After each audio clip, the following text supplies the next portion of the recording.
Hey everyone, and welcome to this explainer. When we hear things go bump in the night, our ancestors didn't just hide under the covers, they actually gave those shadows a name. Today, we're going to dive into a really fascinating exploration of how different cultures and religions use the concept of demons to make sense of a pretty complex world. We'll discover how these terrifying ancient figures are, surprisingly enough, absolutely brilliant tools for understanding the depths of human nature. So, I want you to take a second and really ask yourself, what exactly is a demon? Like, what instantly pops into your head when you hear that word? Is it a horned monster carrying a pitchfork, a mischievous, invisible spirit? Or, honestly, is it maybe just a manifestation of your own everyday anxiety? Well, the answer completely depends on where you live, the history of your region, and the traditions you grew up with. Throughout human history, societies have crafted these supernatural adversaries to explain the unexplainable, everything from sudden illness and natural disasters to those quiet internal struggles we all face every single day. To unpack all of this, we're going to look at four main themes. First, the nature of pure evil. Second, untamed chaos and raw nature. Third, spiritual obstacles. And finally, shaping tradition. All right, let's jump into section 1, the nature of pure evil, confronting the ultimate bad guys. We're starting our journey with entities created to represent absolute, unadulterated evil and original chaos. Think about Beelzebub from Christianity, for instance. His name literally translates from ancient Philistine deities to the Lord of the Flies. And that isn't just a spooky-sounding title. Back in ancient times, flies were intrinsically linked to rot, decay, and the rapid spread of disease. So appearing in biblical texts as a figure of ultimate corruption, Beelzebub represents the active, malicious spread of misfortune. People genuinely believed his influence was the direct cause of sudden illnesses ravaging their towns. Now contrast that highly active, corrupting force with the behemoth from Judaism. Prominently mentioned in the book of Job and the Hebrew Bible, the behemoth is described as this gargantuan, impossibly powerful land beast living in some faraway, unreachable wilderness. We're talking about an unstoppable force with bones like tubes of bronze and limbs like bars of iron. But here's where it gets really interesting. The behemoth isn't just some scary monster wandering the ancient deserts. It serves a very profound theological purpose. In religious studies, the behemoth actually represents the massive, primordial chaos that existed before the ordered creation of the universe. When God speaks to Job about the behemoth, it's a sheer demonstration of ultimate scale, telling the story of a beast so impossibly massive and wild that no human weapon could ever pierce its hide. Well, that's meant to prove divine power.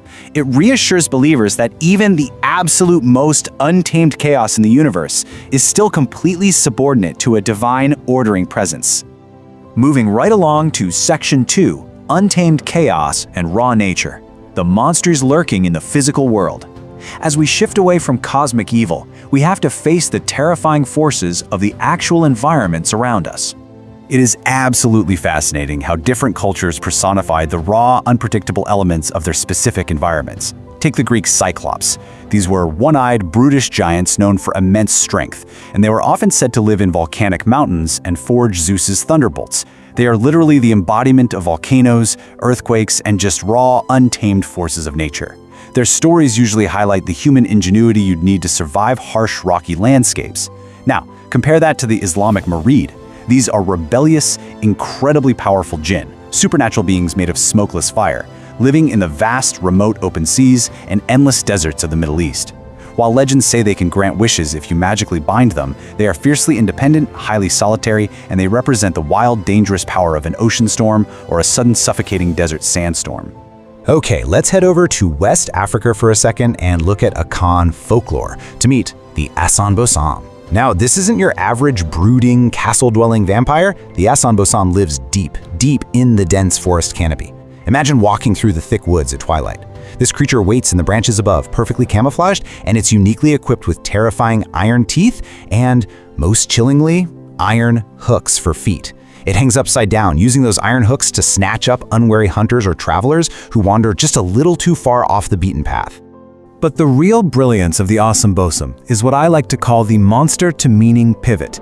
Its terrifying folklore actually functions as a vital moral lesson and a critical survival mechanism. It acts as a powerful warning to respect the overwhelming scale of nature.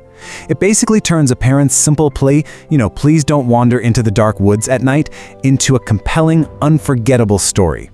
By giving the dangers of getting lost a face, a name, and a set of iron hooks, the community ensures that its members maintain spatial awareness and stay safely close to home. Let's pivot to Section 3, Spiritual Obstacles and Balance, the demons within us. Here our explainer takes a profound turn inward, looking at supernatural threats not as monsters hiding out in the woods, but as deeply personal, psychological challenges.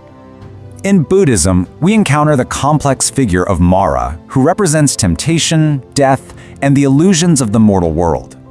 The most famous story of Mara happens right at the pivotal moment of Siddhartha Gautama's journey. As the Buddha sat meditating under the Bodhi tree, literally inches away from achieving ultimate enlightenment, Mara realized his grip on humanity was threatened. So, what does he do? He launches a psychological assault. He didn't just send armies of terrifying demons, he sent his own beautiful daughters to seduce Siddhartha and whispered insidious doubts directly into his mind. But the Buddha remained perfectly still, transforming Mara's flaming arrows into falling lotus petals through sheer mindfulness. This story beautifully illustrates that Mara isn't an external monster you can just stab with a sword. No, Mara is the internal distractions, the ego, the desires, and the fears we all have to overcome to achieve true mental clarity. And this brings up such a cool cultural contrast. While traditional Western concepts often rely on absolute, fixed forces of destruction that exist purely to cause harm, Taoist folklore from China introduces some incredible moral ambiguity with the Yaguai. These aren't fallen angels or primordial beasts. Yaguai are usually mundane animals, like foxes, snakes, or monkeys, or even really old inanimate objects that have absorbed ambient energy over centuries to gain magical powers and sentience. Because they get their power through the natural cultivation of energy, the Yaguai can actually be good, evil, or perfectly neutral. It depends entirely on the individual choices they make. Because of that moral flexibility, tales of the Yaguai serve a much deeper societal purpose. They teach humanity about the delicate natural order.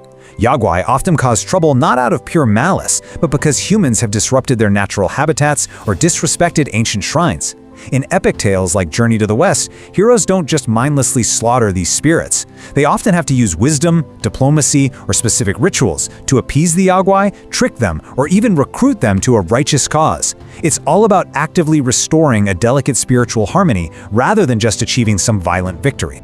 You see something really similar in Hindu mythology with the Rakshasas. These are powerful, fierce warriors who use incredibly potent illusion magic and shape-shifting abilities to deceive people. In the epic Ramayana, the demon king Ravana is a Rakshasa, and he doesn't just use brute force to kidnap the heroine Sita. He uses a subordinate Rakshasa disguised as a captivating golden deer to lure away her protectors. The stories of heroes battling these shapeshifters aren't just cool action sequences, they're used to teach profound lessons about piercing through the illusions of the material world. It proves once again that confronting these demons is ultimately a metaphor for conquering the deceptive, dark forces of ego and temptation that exist within all of us. Which brings us to our final stop, Section 4, Shaping Tradition and Community, How Monsters Actually Bring Us Together. This is where we discover how these terrifying figures ultimately serve a highly positive, unifying function for entire civilizations. Look at the Oni in Japanese folklore and Shinto belief. Visually, they are striking ogres, usually towering figures with red or blue skin, sharp claws, wild hair, and large iron clubs, infamous for bringing disaster and misfortune. Historically, their terrifying looks served as a strict warning against wicked behavior. But wonderfully, they also give the modern community a vibrant reason to bond. During the spring festival of Setsubun, families and communities actually come together to playfully ward off these evil spirits. Someone will dress up in an Oni mask, and the rest of the group will chase them away by literally chucking roasted soybeans at them, chanting for good luck to enter and demons to leave. It just proves that sometimes ancient, terrifying evils can be soundly defeated by a handful of well-aimed legumes. Another absolute favorite example of mine regarding community bonding is the legendary Chinese monster Neon. Every single year, on the eve of the new year, this ravenous beast would emerge from the sea or the mountains to devour livestock, crops, and even villagers. It forced everyone to flee into the wilderness in absolute terror. But one year, a mysterious old beggar visited the village. He refused to hide, and when the beast arrived, he revealed the monster's vital weaknesses. Neon was terrified of loud noises, bright firelight, and the color red. When the villagers came back and saw the old man had survived simply by painting doors red and burning bamboo to make popping sounds, they realized they didn't have to be victims anymore. So, the myth of neon isn't just a spooky campfire tale. It is a highly effective, incredibly resilient sociological tool. By establishing a monster that can only be defeated through collective, coordinated noise and bright colors, the myth actively enforces unity. It aligns perfectly with deeply held Confucian traditions, ensuring that families gather together, clean their homes, decorate boldly, and stay awake together through the night. The demon literally forces the community to bond, demonstrating year after year that overwhelming existential fear is best overcome when a society stands united. As we wrap up this explainer, I want to leave you with this final thought. We've seen that historical demons across all these vastly different religions and regions were rarely just spooky monsters. They were profound metaphors for the chaotic forces of nature, our own internal temptations, and the dark illusions of our ego. So knowing how our ancestors externalized their struggles to overcome them, what obstacles are you facing today? What are the demons you are currently battling on your own path to balance? And how can bringing them out into the light help you finally defeat them? Thank you so much for joining me on this journey, and keep seeking that balance.